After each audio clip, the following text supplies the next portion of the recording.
Hello student, in my previous video I have discussed you various kinds of taxonomic categories such as kingdom, phyla, class, order, family, genus, species. So I have already discussed with you all that a group of species makes genus, means in a genre various kinds of species can be there. In a family various kinds of genus can be there. In an order various types of families we can include. Same for the class, same for the phylum, and same for the kingdom. We have 5 kingdom classification. That is our next chapter, I think, in which we are going to discuss about various kinds of classification of kingdoms and various types of characteristics of the organisms. But before that, I hope you all have made a notes on it. So today, in our today's video, I am just going to discuss about taxonomical aids. So now the first question arises in our mind, what is AIDS? Have you seen the medical aids? What are medical aids? अगर मैंने कहूँ कि first aid देना है किसी को, तो आपके पास फर्स्ट एड के लिए क्या सामान होगा? दवाइयाँ, मेडिसिन्स, ठीक है. तो ये एड जिनसे कि हम किसी को ट्रीटमेंट दे रहे हैं. अगर मैं बात करूँ टीचिंग एड्स के बारे में, तो आप क्या बताओगे? चार्ट्स बताओगे, chalk, black board, duster. These are the teaching aids. So aids are the things which help us to run any kind of program or a thing. ठीक है. तो टेक्सोनॉमिकल एड्स भी इसी तरीके से होते हैं. टेक्सोनॉमिकल एड्स यानी कि वो एड्स या वो चीज़ें जो कि हमें क्लासिफिकेशन ऑफ ऑर्गेनिजम्स में हेल्प करती हैं, उन्हें हम क्या कहते हैं? Taxonomical aids. So let's discuss it in detail. Taxonomic studies of various species of plant, animal and other organisms are useful in agriculture, forestry, industry and in general in knowing our bioresources and their diversity. जो taxonomic studies हैं वो हमें various types of species जैसे कि plants, animals और organisms जो कि हमारे लिए एग्रीकल्चर, फॉरेस्ट्री, इंडस्ट्री में यूज़फुल है, उनको जानने में, उनके क्लासिफिकेशन में मदद करती हैं. These studies would require correct classification and identification of organism. ये जो स्टडीज़ हैं इसके क्योंकि हमें इन ऑर्गेनिजम्स के करेक्ट आइडेंटिफिकेशन करनी है, क्लासिफिकेशन करी है, तो ये स्टडीज़ हमारे लिए बहुत ही ज़्यादा इम्पोर्टेंट है. Identification of organisms require intensive laboratory and field studies. अब अगर हमें ये आइडेंटिफिकेशन ऑफ ऑर्गेनिजम्स करना है करेक्टली, तो उसके लिए हमें एक अच्छी सी लेबोरेटरी और फील्ड स्टडीज़ की आवश्यकता होगी. एक अच्छी सी भरपूर फील्ड स्टडीज़ के बारे में, कि ऑर्गेनिजम्स की कैरेक्टरिस्टिक्स के बारे में, कि कैसे वो रहता है, खाता है, उसका बॉडी स्ट्रक्चर कैसा है, वगैरह वगैरह. Okay. The collection of actual specimen of plant and animal species is essential and is the prime source of taxonomic studies. ठीक है. तो जो इसके लिए हम क्या करना पड़ता है कि हमें जो स्पेसिमेंस हैं प्लांट्स और एनिमल स्पीशीज़ के, उनको हमें कलेक्ट करना पड़ता है ताकि हम अपनी टैक्सोनॉमिक स्टडीज़ के बारे में अच्छी तरीके से पढ़ाई कर सकें, पढ़ सकें और उनको देख सकें और उनको क्लासिफिकेशन कर सकें.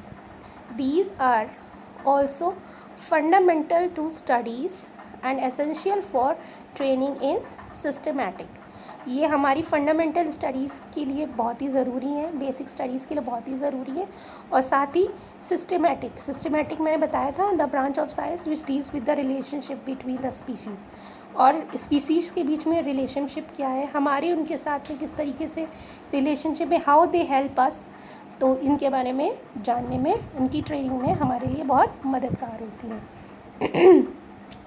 It is used for classification of an organism and the information gathered is also stored along with the specimen. ये हमें क्लासिफिकेशन, किसी भी ऑर्गेनिज्म की क्लासिफिकेशन करने में और उसके बारे में इंफॉर्मेशन इकट्ठा करने में मदद करती है. In some cases the specimen is preserve for future studies. बहुत सारे केसेस ऐसे हैं जिसमें हम जो स्पेसिमेन कलेक्ट करते हैं उनको हम प्रिजर्व करके रखते हैं, यानी प्रिजर्व मतलब होता है उनको सेव करके रख लेते हैं अपनी फ्यूचर स्टडीज़ के लिए. Biologists have established certain procedures and technique to store and preserve the information as well as the specimen.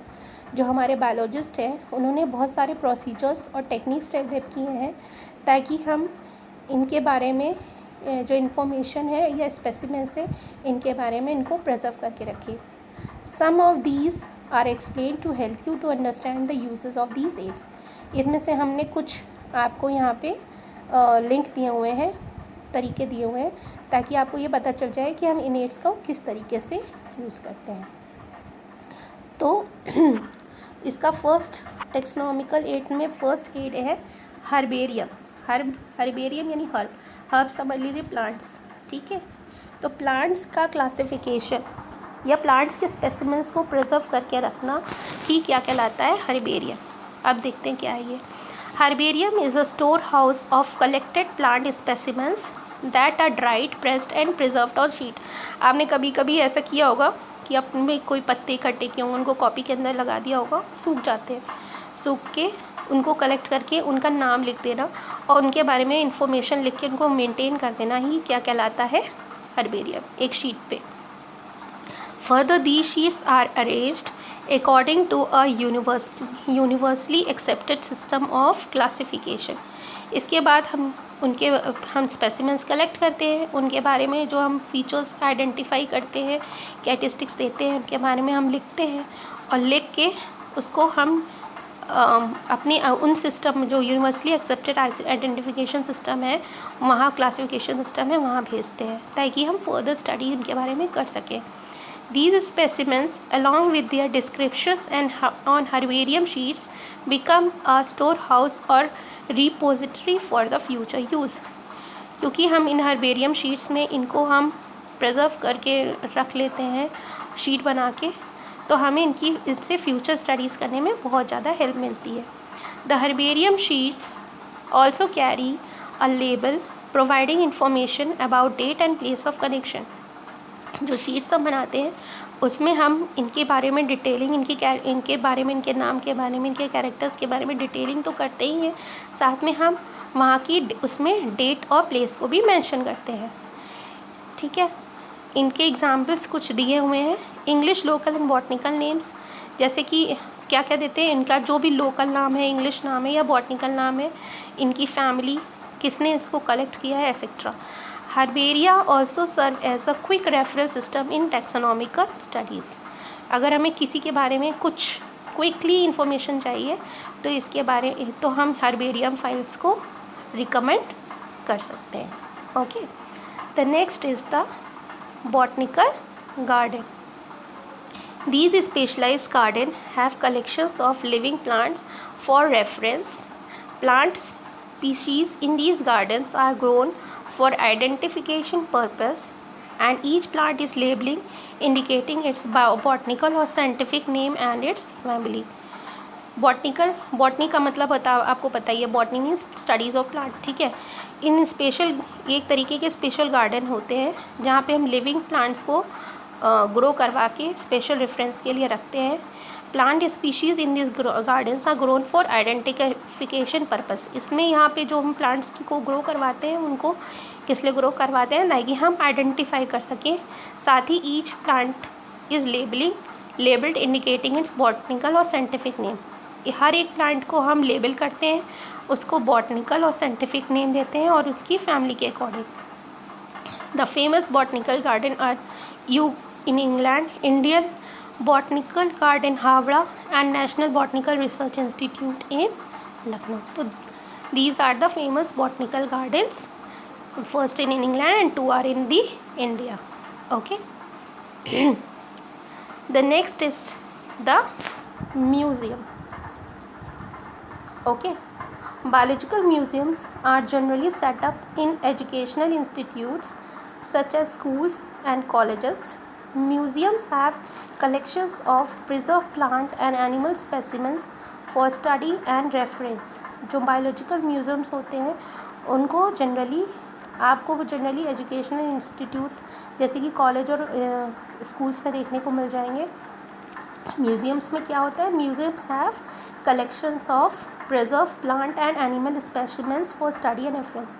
Museum में हमारे पास जो प्रिजर्व हम प्लांट जिनको प्रिजर्व करके रखते हैं वो या एनिमल्स की जो स्पेसिमेंस हैं उनको प्रिजर्व करते हैं। किस लिए प्रिजर्व करके रखते हैं? अपनी स्टडीज़ के लिए, फ्यूचर स्टडीज़ के लिए और रेफरेंस के लिए।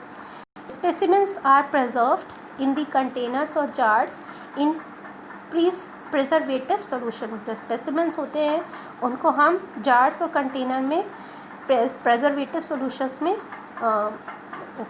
सोल्यूशन में रखते हैं ताकि वो ख़राब ना हो। आपने देखा होगा बायो लैब में अपनी फॉर्मलिन सॉल्यूशंस में हम जो है जो स्पेसिमेंस होते हैं उनको कलेक्ट करके रखते हैं। प्लांट एंड एनिमल स्पेसिमेंस में ऑल्सो भी preserved as the dry specimens. इनको हम एज अ ड्राई स्पेसिमेन भी प्रिजर्व करके रखते हैं। Insects are preserved in insects boxes after collecting, killing and pinning. Insects को हम इंसेक्ट्स बॉक्सेस में कलेक्ट करके रखते हैं। उनको वो जैसे वो जो मर जाते हैं और उनको ड्राई करवा के सूख जाने के बाद उनकी स्पेसिमेंस को कलेक्ट करके रखते हैं और उनको पिन करके रखते हैं, उनके पार्ट्स को पिन करके रखते हैं। Larger animals like birds and mammals are usually stuffed and preserved. आपने ममीज़ के बारे में तो पढ़ा ही होगा, ममीज़ के बारे में सुना होगा, ठीक है। तो इसमें एक तरीके के केमिकल्स लगा के इनकी बॉडीज़ पे रख दिया जाता है ताकि वो लंबे समय तक प्रिजर्व रह सके। Museum often have collection of skeletons of animals too. Museum में आपको स्केलेटन्स का भी कलेक्शन देखने को मिल सकता है। किनके स्केलेटन्स? एनिमल्स के स्केलेटन। स्केलेटन मतलब होता है bone structures. Okay, I hope you understood about the 3 types of eggs.